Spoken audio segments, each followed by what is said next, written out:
going to be tragic for our economy and for our businesses. Senate Bill 6346, as amended by the House, is declared passed. The state income tax will give our business nowhere to escape, unfortunately. And so they're going to start most likely moving out of state. The bill imposes a 9.9% tax on household income above $1 million starting in 2029. The bill passed with 51 votes in favor and 46 against. We've already seen Starbucks start moving to Tennessee. Microsoft has closed some of their Seattle offices.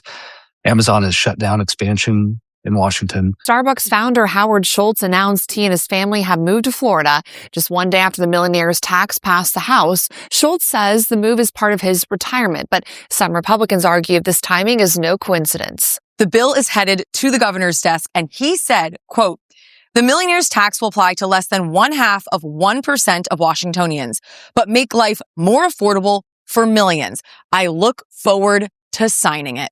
Washington doesn't currently have a traditional income tax, but that changes once this is signed. Opponents say this is a job killer that'll drive businesses and hurt the state as a whole. It's very concerning for my business perspective. Court fight and possible voter initiative loom. Washington state income tax passed. Governor's gonna sign it. We're in it now. We're in it now. So what's that gonna look like? Well, it's gonna be legally challenged for sure. The problem is I think it'll get through, because even though Washington voters have 10 different times said no, no, no, Washington state has such a supermajority with Democrats, and I think they can get it through the Washington court system. Let's do a little reading. Olympia lawmakers heard sharp testimony Tuesday as supporters and critics squared off over proposed millionaire tax. Measure opponents say is unconstitutional and likely to spark an immediate court challenge that could reach the Washington Supreme Court. It will. It'll go there for sure. Supporters describe the proposal as a tax on the wealthy. Oh, it's only the top 1% of earners. But what's interesting is that they are not limiting that to just that population of earners. It's gonna be applied to everybody. It just will. Opponents argue it amounts to an income tax that violates the state constitution, and that's why it'll be taken to court. If passed, this bill will not survive even the most cursory constitutional challenge, let alone the robust ones it is sure to face from groups like ours, said Sam Spiegelman. Critics say legal actions would follow quickly if the measure is approved. Measure has been approved in both Senate and the House, Washington State. Governor is just more than happy to sign it. Oh, he's excited. He's excited. This is progressive. You know, this stuff is on purpose, isn't it? And these people do this knowing full well what's going to happen, because they've got themselves in a pickle. Only Democrats have been ruling Washington for 40 years, so any of the major fiscal problems we have are because of Democrat and specifically progressive policy. And so now you've got a situation where you've got unbridled spending, billions and billions and billions of dollars of new taxes. You don't have the revenue stream coming in.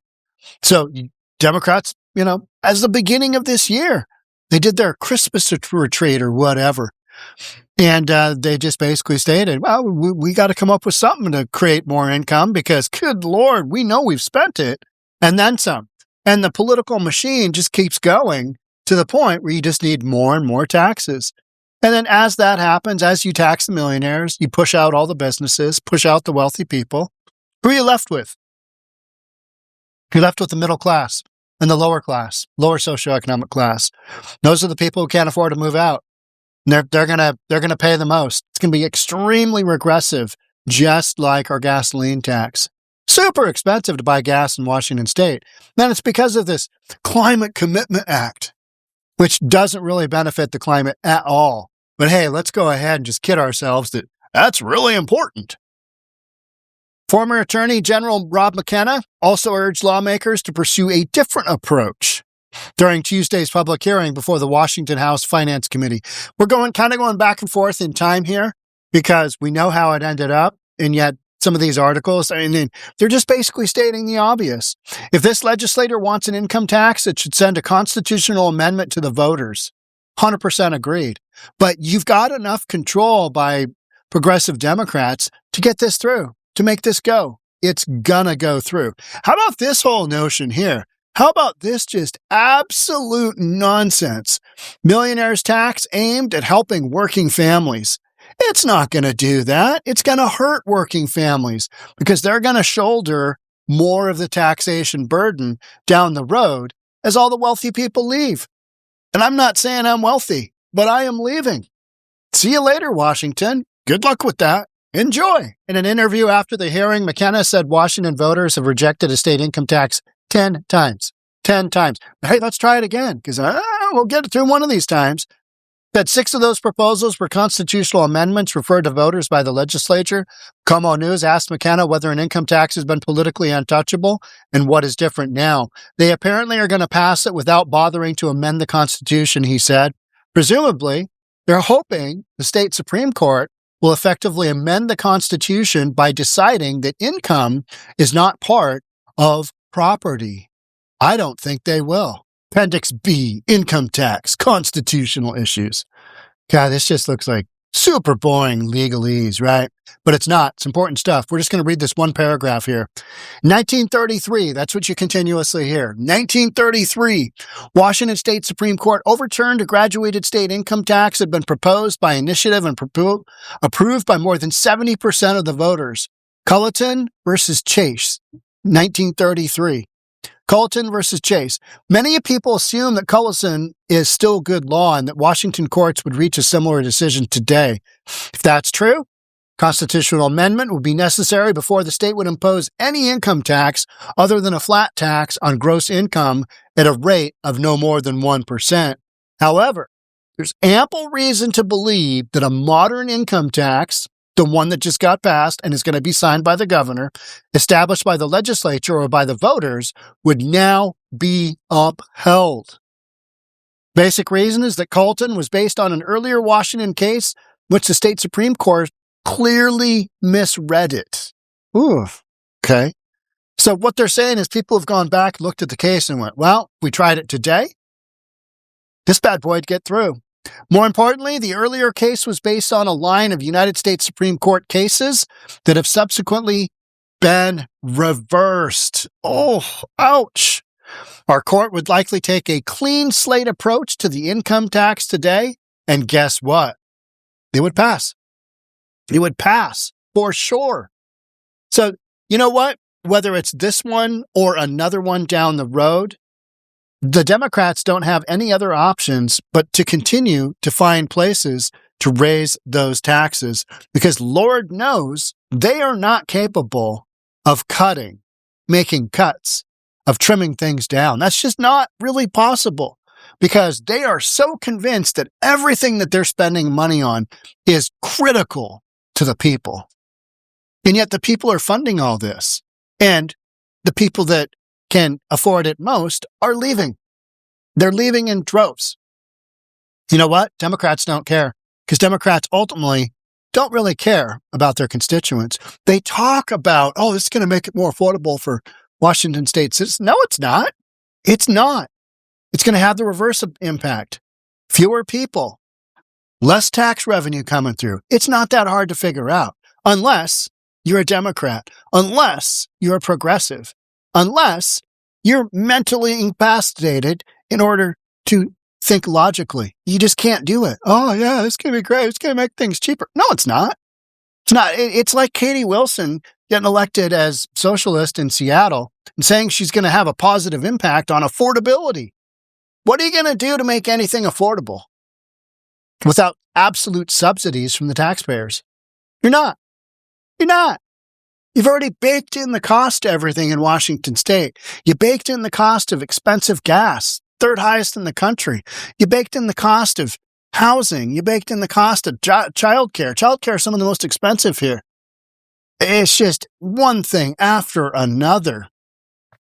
McKenna said such a move would amount to a test case. He argued that under Washington's Constitution, income is considered property based on a broad definition adopted in the 30s and repeatedly upheld by the state Supreme Court. He also said voters have consistently rejected constitutional amendments that would exclude income from the definition of property. Okay, so we're going back on a really, really old court case, but that's our basis for what we're thinking. Now, has the Washington State Supreme Court, have they gone in different directions? Yeah. They've had the homeless case that they tried. I forget what that one was called. But they came up with, it's not cruel and unusual punishment. Go ahead and sweep those encampments. Oh, okay. All right, let's do it, boys. Well, let's get after it. And you know what? Nobody really wants to sweep the encampments because they know it's not effective, but it's better than doing nothing. I think the whole homeless industrial complex is just a complete scam in which they get taxpayers' dollars because the federal pit count, the point in time count, they get more money for the more homeless they have. So they just dole out all this money to these NGOs, and homeless industrial complex just kind of keeps getting bigger, and they get more money, it gets bigger. There's zero incentive to actually solve the homeless crisis. They talk about it 10 ways from Sunday, but in reality, what incentive do they have to actually solve people getting off the streets? None. They got none. So we end up with billions of dollars being spent on permanent supportive housing. The whole thing is just one big progressive, look at us go. We're progressive. This is great. We've got liberal politics working here. This is the greatest thing ever. It just drives the state into the ground. Washington used to be a great state to run business. Really did. Damn near impossible now. So, who's going to want to do that? No, just somebody that's just bound and determined to, be here in Washington. Oh, I can make it. All these other people are just dumb. We can make it go. We can overcome the tax structure problems. No, because that is literally not conducive to doing business. So McKenna goes on to say, any income tax we would have today would have to follow the rules for property taxes. Means it has to be uniform, not progressive. And it means it has to be everybody. It can't be higher than 1%. 6 times the legislator has found 2/3 majorities in the House and Senate sent a constitutional amendment to the voters to say income is not part of property. No. Legal battle appears likely if the measure advances. That's what's going to happen. I mean, it's just absolutely guaranteed to happen. But you know what? The bottom line here is an income tax is going to happen in Washington State. It's just going to. It has to. Because these Democrats, they're literally already planning the budget based on some of these numbers. Because they don't have enough money coming in to make a go of it. Opponents say they're preparing to challenge the tax in court if it's approved. At least one group has indicated it would seek to repeal the measure through a citizen initiative, putting the issue before voters.